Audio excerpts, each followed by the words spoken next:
Welcome back to BT Vancouver. We're talking COVID concerns right now in the province, and we're sending the curve in the wrong direction. To break down some of the latest news from Dr. Bonnie Henry yesterday, we'll bring in News 1130's Liza Yuzda. Welcome back to BT.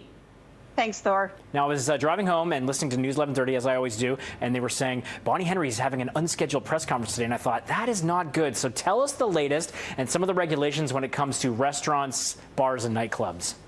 One of the biggest things that I heard that came out of yesterday's press conference is out of what happened in Kelowna, the exposure events around Canada Day, 1,000 people around BC are in isolation because of those couple of parties over a couple of days. So I think it's a real wake-up call to how quickly small events can turn into big events around the province. Some of the things that Dr. Henry is looking at changing the guidelines coming out today on WorkSafe BC with nightclubs that technically aren't open until the next phase, but serve food, so we're able to get around it. People have to sit at their tables. There will be no moving around. There will be no bar service, self-service to the bar. You will have to sit there. And she's also looking at closing places at 11 o'clock.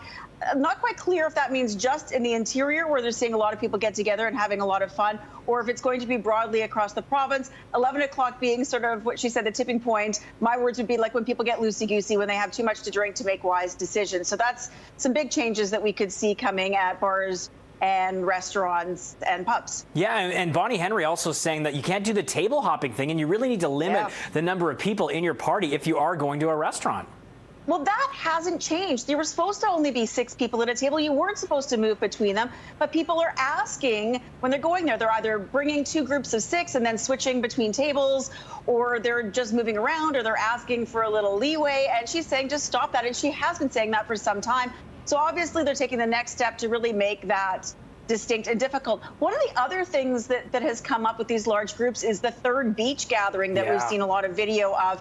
And she was asked about that yesterday too, and you know, it's kind of bananas when you look at it. And she said, you know, obviously it was a beautiful night and people want to get out there, and she understands that, but be in small groups, be separate from each other.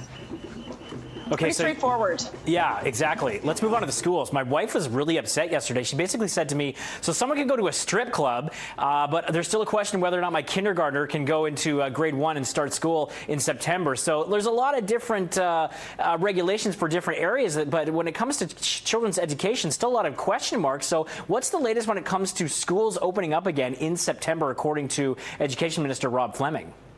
Spoke to him yesterday, and we are going to get all the details next week, hopefully by next Wednesday. They're just working out their scheduling with Dr. Henry because she will be there with him.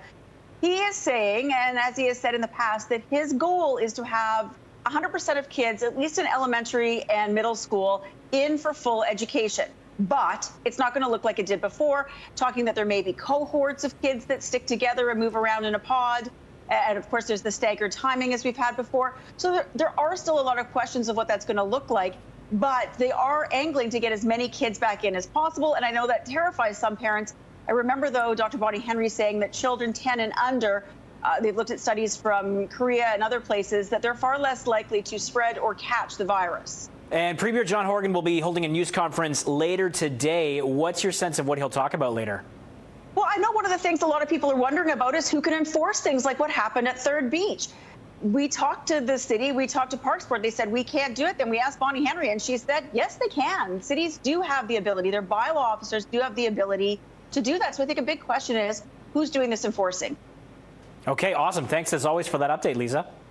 My pleasure. Okay, you have a great day. That's News 1130's Liza Yuzda, legislative reporter, and we've got much more